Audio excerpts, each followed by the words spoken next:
For today's video mga pasis, meron na naman tayong panibagong update para sa panibagong taon. At meron silang mga good news para sa inyo dahil may mga bumaba sila sa presyo. Alam ko naman talaga na magugustuhan nyo yung mga pas. Kaya samahan nyo ko ngayong araw na to, magbigay update sa inyo. Panoorin mo tong video na to para may mga idea ka sa mga ipapakita ko. Eto mga pas, nagmura yung mga iPhone 11 nila. Nakita ko bumaba yung presyo ng 15 Pro Max. Marami silang stocks, posible mas mababa ang presyo. Meron akong good news para sa inyo. So kapag ibuwi lang naman sila ng dalawang cellphone. Yo, what's up sa inyo mga pasad? Kumusta na kayo? Sa maganda at masayang araw na naman ang pagsasamahan natin ngayon. So panibagong araw, panibagong video. And for today's video mga pangs, mag-update naman tayo ngayon ng mga brand new. So balik tayo dito ngayon sa may Bridgeway. Meron tayong ginagawa dito sa Bridgeway ng mga brand new na makakapili kayo ng mga murang brand new. Alam nyo na kung sino yun? Sila Ma'am Len, yan sila Ma'am Tayen. Mag-update lang tayo ng mga pas para sa ganun may mga idea din kayo kung magkano ba yung mga presyong bumaba ngayon sa brand new. Especially iPhone. Sa pag-ibig ko, punta kaila Ma'am Tayen o sa Tayen Gadget Shop. Dito kayo pupunta. Yan, dito kayo dadaan sa may Bridgeway Shop. Papasok dito. So dito, so pwede kayo dumaan dito. Or dito. Pero dito ay daan. Itong Samsung na to, so pag dito ako dumaan, punta dito. Ayan. Alright, so ito yung isang way. Shoes for today. Tayong gadgets. May mga customers na dito. Si Mama Lena. Online, nakapag-guys ka na ba? Wala. Ha? Kaya ka na naman. Ano tayo mag-vlog yan? Kung ganyan, naiya ka na naman. May bumili pala dito. So dito kasi sa Bridgeway, sa loob ng Bridgeway mapas, mga ganito talagang sasadyain mo kasi hindi naman to tiyanggian unlike dun sa labas. So dito is yung papasukin mo talaga. So ito nga mga pangs yung papakita natin ngayong araw na to. Dito sa may Tayong Gadget, mostly meron sila kasi is brand new. So kung mga second na kasi na dito, iilan lang talaga, limited lang. So kung makakabili kayo ng second nandito sa mga pinapakita ko, mas okay kasi nga mura lang ng mga yun. Pero sa pagdating naman sa mga brand new kasi na dito, mura naman talaga sila magbenta mga pangs. Lalo sa mga ganitong cellphone, ng mga iPhone. Pero kung sa tingin nyo medyo mahal para sa inyo, pwede naman kayo mag-canvas. Wala naman sa pilitan, pumunta dito kung alam mong namamahalan ka. Pero dapat, make sure mo na yung bibili mong unit is not activated kapag bibili ka ng brand new. Ganyan nga siya. Ganyan. Ano? Nagugulat siya lagi. Andito tayo ngayon sa may Tayong Gadgets na pasasama ko ngayon si Ma'am Len. Kung nakaraan is si Ma'am Tayen yung nakausap natin. Si Ma'am Len. Si Ma'am Len kasi nahihiya that time Pero alam niyo ba mga pangs, meron akong good news para sa inyo. Once na ma-reach ng Tayong Gadget ang 15k followers sa Facebook page nila, so kapag ibuwi lang naman sila dalawang cellphone na brand new. At dapat yun ang gawin is mag-like and follow sa kanilang Facebook page at mag-share sa kanilang mga posts. At siyempre, mag-like and subscribe ka rin sa aking YouTube channel. So kung saan ako napapanood mo to, mag-comment ka rin kung gaano ka ba ka-deserve na manalo ng cellphone na to. So yun ang mga pasyon dapat yung gawin. So ngayong araw na to, magpapakita naman na tayo at mag-update sa inyo ng mga presyo nila dito sa Tayong Gadget. Kasama ko ngayon si Ma'am Len. Dito meron silang mga Apple Watch na SE na Gen 2. This one is Gen 2, 40mm. Magkano yung mga ganito? 14.5 and this one 23 Series 9. Ito yung 41mm to. Ito yung presyo ng nyo, NTC 28. So dito 23 lang ito mapas. And ano to malaki na to? SE lang to, na 40mm. Parang ang laki, no? Ang laki ng box. Ito yung mga dating box niya. So ito yung mga dating box ng mga box. Magkano yung ganito? 40? 14? Second gen ba yan? First gen? First gen. Ano? 11.5. So ito mga puso, 11.5 para sa Apple Watch na SE. Kung naghanap naman kayo dito ng mga iPad. Bago tayo magpatuloy sa video natin mga paps, meron nga pala akong ipapakita sa inyong video kung saan nagpunta tayo sa isang authorized reseller at tigtingin-tingin ako doon ng mga presyo ng mga iPad. Ito yung video na yon. iPad Pro 12.9. Ito, ganito kalaki. Ayan. So meron siyang pen, tapos meron siyang keyboard. Ito yung Magic keyboard. Yun mo, pang keyboard talaga yun. Basta pwede mo rin ito pang edit tool. Ayan o. Ito yung presyo nyo. 12.9. Ito yung presyo. Ito nga pala yung presyo na meron sila. Mapa Wi-Fi at yung may SIM card. Then sa 11 inches, ito yung presyo. Grabe no, 128 gig, 78. At tingnan naman natin sa video na ginagawa natin ngayon kung magkano nga ba yung mga presyo na meron sila. Hindi naman sa kinukumpara ko yung presyo na meron sila sa ginagawa nating video. Ang gusto ko lang naman is hanapan kayo ng mas makakamura. Available sa kanila yung mga ganitong iPad. Pero meron din naman kayo mga 11 point something, di ba? So mga 11 point nyo na iPad Pro M2, nasa magkano yun? 44,000. Ano yung 2 pagsas ko lang?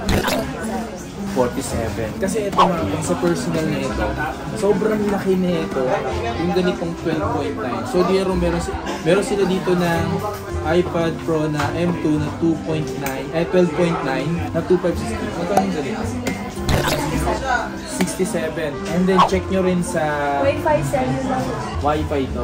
Cellular. Okay, so yung nilalagay ng SIM card. So kaya ganun yung presyo niya. Pero yung paano yung Wi-Fi lang? So check mo lang. Okay, 62 yung Wi-Fi lang. Ang presyo pala ng Wi-Fi na iPad Pro M2 na 12.962. Yun yung Wi-Fi niya. So kung i-base yung presyo nito mga pang sa mga sinasabi niya power map, i-check nyo po sa kanilang website. Ganun yung presyo. Mas mura pa rin dito mga pangs. Eto mga pangs, nagmura yung mga iPhone 11 nila. Nakita ko. So meron sila dito mga iPhone 11 na ZTE na 128 gig. Magkano na iPhone 11 yung marami dito? 26.5 mga pangs. NTC na yun. Hindi na siya US. Hindi siya US Kasi variant. dapat yung 26 is US. Okay. Ngayon, NTC na yun. May warranty yun sa local dito sa Pilipinas ng 1 year. Then, dito tayo pumunta sa iPhone 13. Si iPhone 13 mga paso, available pa rin naman yan ngayon sa market, especially sa mga power map, beyond the box. Dito nga pala magkano yung presyo ng iPhone 13. Oh, NTC muna tayo. 38,000. Yun yung 128. Eh, paano itong ano yun? Pwede siyang 37.5. So, paano dito sa US variant? So, ito nga palang US variant mga pangas. Ang presyo lang nito is 36. Wow. Magkano yung mga 256 pala? 46 and 256. So mas mura yung US dahil wala naman silang warranty talaga na dito sa Pilipinas. Unlike kay NTC na may warranty talaga. Pero wala naman pinagkaiba yun. Same lang din naman sila. Pag brand nyo naman kasi bibili nyo, safe yan talaga. Hindi naman, wala naman talaga mga defect yan. Sa kanilang iPhone 15. This one is iPhone 15 mga pangs. So available naman ba lahat yung mga kulay? So available doon naman lahat ng kulay. Magkano yung mga ganitong iPhone 15? 53. And parang 256. 16. Sa NTC yun, di ba? Pero yung may mga Hong Kong ba kayong binibenta dito sa Tayang Gadgets? Yung 128 na HP, 50K, not activated. Not activated. Yung 256, ano po, 56.5. So, mas mura talaga ang HK sa NTC. Mga 3K yung difference sa NTC to HK. Pero wala naman pinagbago yung talaga mapa. Kasi yung HK, kasi yung HK dual SIM. NTC is single SIM. And this one. So, dito tayo ngayon sa nilang 15 Pro Max. Ang 15 Pro Max nila dito mga packs, gaya nga nasabi sa akin kanina, Ma'am Len, bumaba yung presyo ng 15 Pro Max. Ma'am Len, magkano yung presyo ngayon ng 15 Pro Max mo? NTC? 76. So, last thing na pinakita ko is 78,000. Ngayon, 76 na lang tong iPhone 15 Pro Max dito sa tayo. Yan, gents. So, kung alam mo na mamahal lang kayo, eh, okay lang yun. Pero if madaming stocks kami, pwede ko ibigay ng 70. Ooh! Narinig ko yung mga pangs. Depende sa stocks po. Oh, so, depende kasi sa stocks dito, the more na mas marami yung presyo, yung 76,000 na binanggit niya, eh pwede niya pang ibaba sa 1,000 pesos. Magiging 75,000 na siya. Okay, no? So, kung alam nyo na namamahal lang kayo or namumurahan kayo dito sa Tayong Gadget, try nyo na bumisita dito sa kanilang store or dito sa Bridgeway lang tumapangs. Madali na tuntunin to. Madam, ano po yan?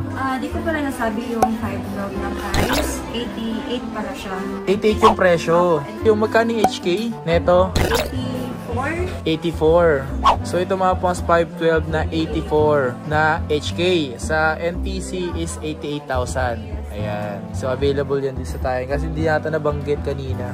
So kung sakaling nag-interesado kayo sa 15 Pro naman, available din naman sa kanila. Magkano yung mga 15 Pro? 128 and 256. Yung 1284 is 67. 67 yung 128 gig. Pwede 66. Pwede 66. Paano po yan? 256, 73 para sa 256. pwede din yung 72. So yung mga presyo kasi ni Madam dito is nagbabalance lang yan. Bumababa, tumataas. So posible naman nila yung binanggit nilang presyo, eh pwede naman ibaba nila yun. Pakiusapan. Meron din sa amin dito, like binigay ko 70k lang yung 2560. Wow! Depende talaga. Depende talaga. Isipin mo, may bumili ka dito ng 15 Pro na 256 gig, eh, binibenta niya dito ng 73. Pero based nga sa nakausap nga nila, pinagbigyan nga nila na going 70. Diba? Nasa pakikiusap lang yan. So kung masyado tayo... at nasa stocks. Marami silang stocks, eh posible mas mababa ang presyo. Alright? So dito tayo sa kanilang MacBook. So meron silang brand new dito na MacBook Air M1. And this one is 256. Magkano yung mga ganito yung MacBook? 43,000 pagdating sa kanilang MacBook M1. At Air yung mga pangsa. Meron din naman sila dito yung M2. This one is M2 Chip Air. So magkano dito yung mga ganito? 60K. So alam nyo bumapas, medyo mataba na to. Kung nakakita na kayo ng M2 na Air, medyo mataba na siya. Unlike sa mga dating mga M1, dating mga MacBook Air, mas mataba na po siya. So mas makapal. So parang nilagyan na ata nila ng exhaust yun para sa ganun, eh mas matibay. Kung naghahanap din kayo dito ng iPhone 12, eh available din sa kanila yung iPhone 12 na 128 gig na sa magkano? 33,000 pagdating dito sa kanilang iPhone 12. So yung iPhone 12 kasi mapas eh sobrang konti na lang talaga kung tutuusin man. Kasi parang kung bibili sila ng iPhone 12 eh mas gusto nilang bilhin ng iPhone 13 to iPhone 14 to 15. So bibihira lang naman yung ganito. Limited stock na lang yung ganitong or yung iPhone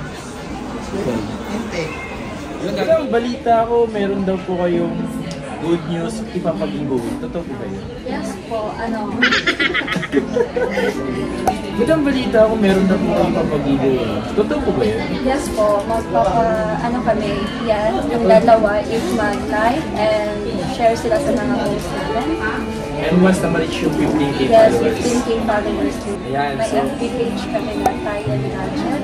And TikTok. And Instagram. So, follow nyo po sila dun mga fans. And once na ma-reach yung 15K followers, Ipili kami. yeah, 15K followers sa kanilang Facebook page, ipili sila ng mananalo. Tulad sa inyo. Kasi i-post namin sa Facebook page na Mananalo. Ayan. So, yun lang mga fans. Napakadali lang dapat nyo gawin. Mag-like and follow lang kayo sa kanilang Facebook page and TikTok, Instagram. Okay, lalagay ko na sa may description. Siyempre naman, mag-like and subscribe mo sa akin. 15K lang naman. 15K lang naman yun. Madali na lang yun. Ako ba? Diba? Pagka 100K, baka iPhone 11. Ay, grabe. Pag 100K daw pa iPhone 11 na to. Sana. Yun lang mga pangs. Kung gusto niyo yung mga pinakita namin dito, so don't forget, like and subscribe and hit mo yung notification bell para like and updated every time may bago tayong upload. Okay? So, abang-abang lang kayo sa kanilang mga posts sa kanilang Facebook page. Alright? So, may mga bago sila doon nilalabas or mga price update. Yes. Diba? Yun lang mga pangs. Yun ang dapat nyo gawin.